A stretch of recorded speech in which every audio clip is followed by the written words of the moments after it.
ज्ञान के जिज्ञासुओं, महाभारत की इस महागाथा के 21वें अध्याय में आपका स्वागत है। पिछले अध्याय में हमने कुरुक्षेत्र युद्ध के 8वें दिन की भीषणता और भीम के प्रचंड पराक्रम को देखा, जिसने कौरवों को भारी क्षति पहुंचाई थी। आज हम उस महासंग्राम के 9वें दिन में प्रवेश करेंगे, जहां युद्ध अपने सबसे निर्णायक मोड़ पर पहुंचेगा और भीष्म पितामह का पतन होगा। युद्ध के 9वें दिन कौरव सेना के सेनापति भीष्म पितामह ने सर्वतोभद्र व्यूह की रचना की, जो चारों दिशाओं से सुरक्षित और अत्यंत अभेद था।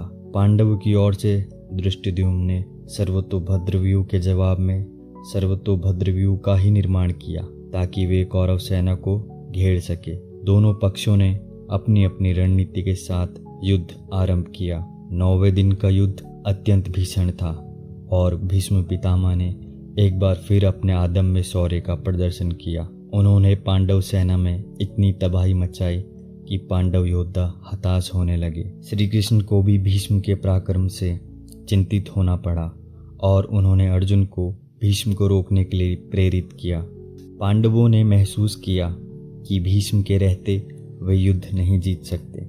रात में पांडवों ने श्री कृष्ण के साथ मिलकर भीष्म से मिलने का निश्चय किया। भीष्म ने स्वयं पांडवों को बताया कि उन्हें कैसे पराजित किया जा सकता है। जब उनके सामने कोई स्त्री या नपुंसक हो तो वे शस्त्र नहीं उठाएंगे। अगले दिन श्री कृष्ण के निर्देश पर पांडवों ने शिखंडी को भीष्म के सामने खड़ा किया। शिखंडी पूर्व जन्म में अंबा थी, जिसने भीष्म से प्रतिशोध लेने की प्रतिज्ञा ली थी। भीष्म ने शिखंडी को स्त्री मानकर उस पर शस्त्र नहीं उठाया। जैसे ही भीष्म ने शस्त्र त्यागे, अर्जुन ने उन पर बाणों की वर्षा कर दी।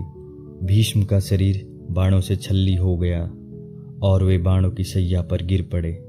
यह एक दुखद और गौरवशाली क्षण था, क्योंकि भीष्म ने अपनी इच्छा मृत्यु के वरदान के कारण प्राण नहीं त्यागे, बल्कि बाणों की शैया पर लेटे रहे। भीष्म के पतन से कौरव सेना में हाहाकार मच गया।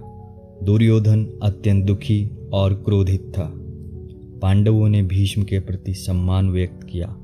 भीष्म के पतन के साथ युद्ध में एक महत्वपूर्ण मोड़ आया और कौरव सेना ने अपना सबसे बड़ा संरक्षक खो दिया। और इस प्रकार महाभारत के 21वें अध्याय का समापन होता है, जिसमें हमने कुरुक्षेत्र युद्ध के 9वें दिन की घटनाओं और भीष्म पितामह के पतन को देखा। यह युद्ध एक निर्णायक मोड़ था, जिसने कौरवों को कमजोर कर दिया और पांडवों के लिए विजय की राह थोड़ी आसान कर दी। अगले अध्याय में हम इस महासंग्राम के 10वें दिन की घटनाओं की ओर बढ़ेंगे, जहां युद्ध एक नई दिशा लेगा।